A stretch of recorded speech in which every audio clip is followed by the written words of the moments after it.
This is the third in the Eating for Health mini-series, and this lecture is focused on carbohydrates.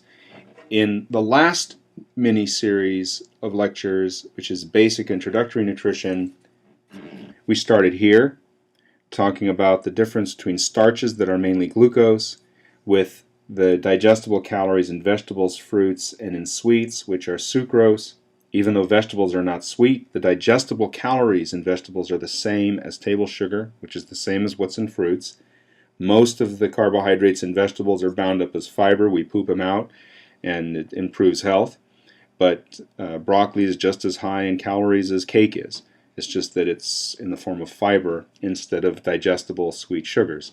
And sucrose is only half glucose that fuels your body directly. The other half is fructose that has to be converted over into glucose in the liver, and the liver's processing rate of that is between 1 and 2 calories per minute.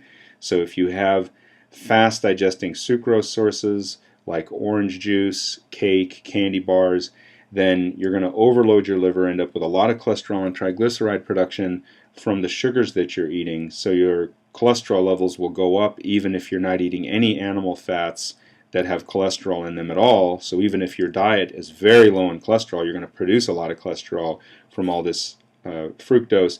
So your maximum absorption rate for the glucose is around 5 for a very athletic person who just finished a workout, twice that, 10 calories per minute, but on average a healthy person around 5 calories per minute. So that gives us an idea of how much bread and pasta we can eat before there's an overflow to fat and increased disease risk. And the liver's limit is less than that, 1 to 2 calories per minute. So that gives us a lower limit on how much table sugar we could eat as opposed to bread. Okay, so the table sugar and the sweets, and it's a little bit more limiting in how much we can eat and stay healthy at any one time compared to the starches. So now we want to move beyond this to think about not just meeting our needs with fruits and vegetables and some starches, but how do we optimize our health with this? So the starting point is knowing what parts of the plants are starches. Okay, so starches are legumes, tubers, and cereals. I've digested I've circled the foods in these lists that are the slowest digesting. And legumes have a glycemic index of 40 to 50. They digest at about 40 to 50% the rate of drinking pure glucose that doesn't need to be digested, so that enters the bloodstream very quickly. So lentils and starchy beans are a glucose source that digest very slow, so it's a great idea to include those at dinner so you have stable blood sugar longer through the night for better recovery from your taxing days. Tubers, potatoes, yams, sweet potatoes, those digest faster, of course, as do cereals. Rice, corn, grains, of course, become breads and pastas. So those all digest faster, but corn kernels have a glycemic index around 60, 65, which, although not as slow as legumes, is pretty slow. When you pop them into popcorn, their glycemic index goes up to 75 or 80, so much faster. And if you grind them down and make cereal like corn flakes or any of those other cereals that include corn in them, then it's upwards of 90, and if you add table sugar to make cornbread, then the glycemic index is around 100. So going from corn kernels to popcorn to corn-based cereal to adding sugar for cornbread, you end up almost doubling the digestion rate in steps as you go along. So even though the amount of fiber and nutrients and the type of calories, everything's the same for all of those foods, and they're all corn-based, it is the corn kernel that digest the slowest, and therefore you get the most lean tissue, the most vitality, and the greatest amount of quality of life. So those are the starches made from glucose. The sweets, the fruits, and the vegetables, those are sucrose, which fuel your liver and it converts the fructose into glucose, as much as fueling the entire rest of your body with glucose. And so while vegetables digest slowly, fruit does not necessarily digest slowly. Mangoes, bananas digest fairly quickly. Fruit that's consumed with the peel is coarser in the stomach and has a slower digestion rate. So not apple juice, but apples, and not peeled apples, but eating the apple with the peel. So we want to match the carbohydrate absorption rate with how much we're eating and the digestion rate of the carbohydrate that we're eating. A scone or a donut or a bagel digests very fast, enters the bloodstream very fast. You could eat something like that right after exercise, and very little of that would go to body fat, as long as the exercise was at a pretty good intensity, because muscle contraction makes muscle absorb calories faster. So that's where you could put your fastest carbohydrate is post-exercise. Your medium digesting rate carbohydrate, like cereal, say a whole grain cereal, or better yet, a cereal that hasn't been ground into flour at all, like oatmeal. Maybe it's been rolled flat, but it's not ground down, so it's going to digest a little slower. That would be when your body's in the starved state at breakfast. If your exercise is moderate intensity, you might have the same starvation level as when you wake up in the morning from not having eaten for 10 to 12 hours. Most people are not hungry when they wake up or after exercise. The limbic system, the emotion center in our brain, is focused on deadlines, getting kids to school, you to work, rushing to do whatever it is that you need to do after you wake up, so we don't perceive pain as much, we don't perceive hunger as much. And then after exercise, we're still in the fight or flight response, the sympathetic nervous system response to exercise. I mean, there's no advantage to feeling hungry when you're running from a tiger. So the fight or flight response inhibits pain and hunger perception. So whether it's the emotion center or the fight or flight response, breakfast and exercise reduces hunger perception. Yet those are the two times a day where we need calories the most.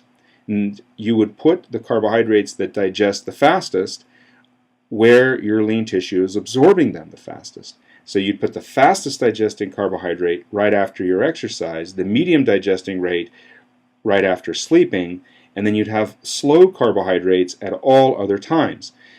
Which isn't to say that you can't eat pizza in the evening when you haven't exercised in 12 hours and you've eaten in the last 3 or 4 hours. You had a snack maybe in the afternoon, or maybe it's been 6 hours. The last time you ate was lunch. You can still eat pizza then, even if you're at rest, but you need to slow down the digestion rate. Pizza by itself digests very fast, so then you add vegetables to slow it down. So there's two ways of thinking about slowing down the carbohydrate digestion rate in terms of meal composition. One is to choose carbohydrate sources that are inherently slow to digest, like legumes, or grains that have not been ground down into flour, like flourless bread, where when you look at the bread, you can see the entire grains there. Or, if you're eating carbohydrates that have been processed down, ground down, then adding a vegetable so that they're mixing together in the stomach, and the stomach can't empty the carbohydrates, the breads and the pastas, because there's vegetables there that they're mixed with, and the stomach has to break the vegetables down to sub-millimeter particle size before it can empty them. And since the carbohydrates, the breads and the pasta and the pizza is mixed with that, the stomach can't empty those faster digesting carbohydrates until the vegetables have been broken down. So you've tricked the system. It's beautiful, a way of implementing science into a lifestyle that includes some sweets, some cake, some pasta, some pizza, the things that we really enjoy. And crying goes down 50% with a sugar sucker right after birth and only 30% with maternal breastfeeding. We love sugar, and there's sugar sensors in the intestine which makes us love carbs that aren't sweet as well. So sweets trigger the tongue and the intestine, but bread and pasta triggers the intestine for the same type of opioid release. So we love carbohydrates, whether they're sweet or not. We're born that way. It is a survival instinct. It's helped us to get to where we are. It helps us to respond positively to things that get us through our day, high activity levels, our brain demands sugar, so it's good that we have this response. But when we're just surrounded by fast digesting carbs and we never add a vegetable because we don't take the time, then we end up flooding our bloodstream over and over again to the point where carbohydrates become scary, and then we have to eliminate foods that we love, like pizza and sweets, and feel deprived. There's no reason that we should have to do that. You can, as long as you're willing to add something that you don't really like vegetables, then you don't have to eliminate something that you do. It's a lot easier to add something to your meals that you're not really into, like vegetables, than it is to eliminate something you love. So stratify carbohydrates in your mind into those that you love, that digest the fastest, the ones that you maybe don't love but that you at least like, that digest a little slower. So you know, pastry might be on top, ice cream might be on top. Then oatmeal is going to be somewhere in the middle. And then the stuff that digests the slowest is legumes, fruit that's consumed with the peel, and vegetables. Vegetables that are higher in calories, tomatoes, carrots, beets, those you should think of functionally as fruit because they're as high in calories as apples on a weight per weight basis. So eating carrots and tomatoes and beets will give you calories to run the system just like fruits would. But you don't want to use tomatoes and carrots to try to slow down a plate of pasta because you'll need 300 calories of carrots to slow down 300 calories of pasta. You end up doubling your carb calories. So think of tomatoes, carrots, and beets functionally as fruits. Okay, so once you pull those out of the vegetable category and put them functionally into the fruit category, even though they're not, well, tomato is a drupe, so technically a fruit, but people don't, in the kitchen or culinarily, usually think of tomatoes as fruits. They normally think of it as vegetables. But functionally, carrots, tomatoes, beets, together with fruits, so we've got legumes, fruits that are eaten with the peel, and vegetables are your slowest digesting carbohydrates, and the vegetables have this magical property of being low in calories because most of their sugars are bound up as cellulose or fiber, which then drops their digestible calorie load and makes them coarser, increasing the workload of the stomach so that the higher calorie carbohydrates you're eating, like the starches, the pastas and the pizzas and the breads, can't empty from the stomach as fast because they're mixed together with the vegetables. And in a study with type 2 diabetics, which is a severe form of insulin resistance, so your muscle tissues don't want to absorb much fuel, when they add vegetables to faster digesting carbohydrates, they improve their condition at 6, 12, 18, and 24 months significantly more than the other half of the type 2 diabetics that are trying to eat healthy with balanced meals and omega-3 fats and all these things that you should do. But if you don't do any of that and just change one thing, it's adding vegetables to the garbage that you're eating as opposed to depriving and torturing yourself by trying to eliminate every single carbohydrate that you were born to love, and you can't change what you love.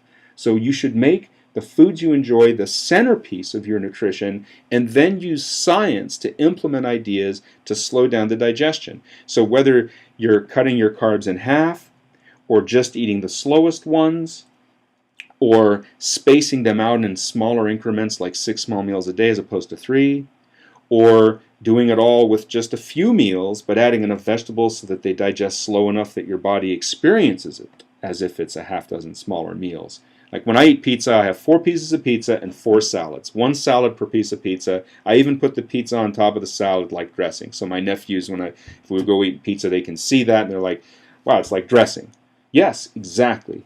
So the salad tastes like pizza because the salad and the pizza are in my mouth at the same time.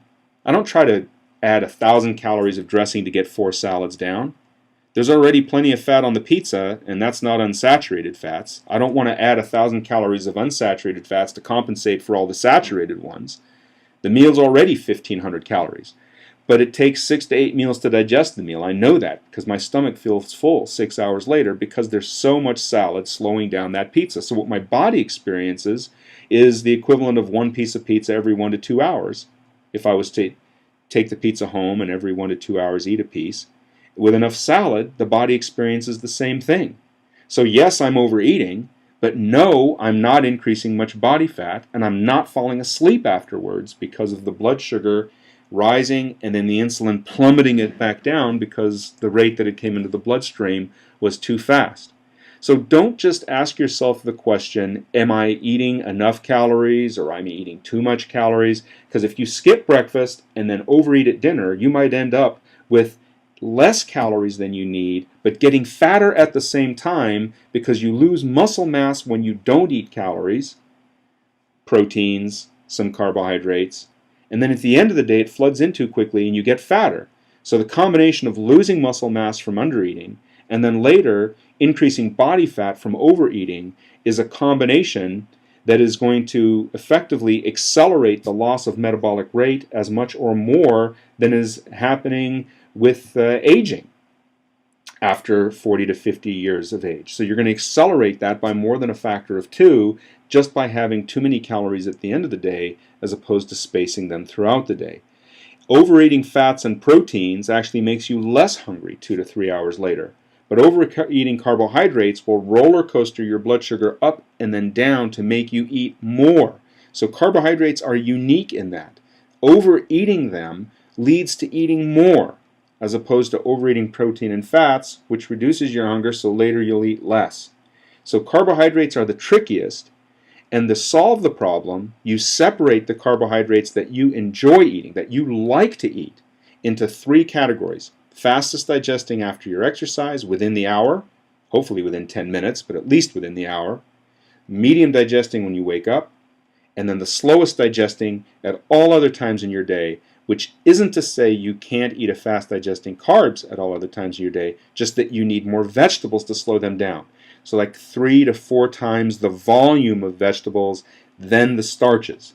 And the amount of vegetables that you should eat to slow down the starches depends on the coarseness of the vegetable. If you cook it to where it's mushy, like it's a tomato, then it's too soft to slow down digestion. If you blend it, and particularly if you juice it, it's not going to slow down digestion.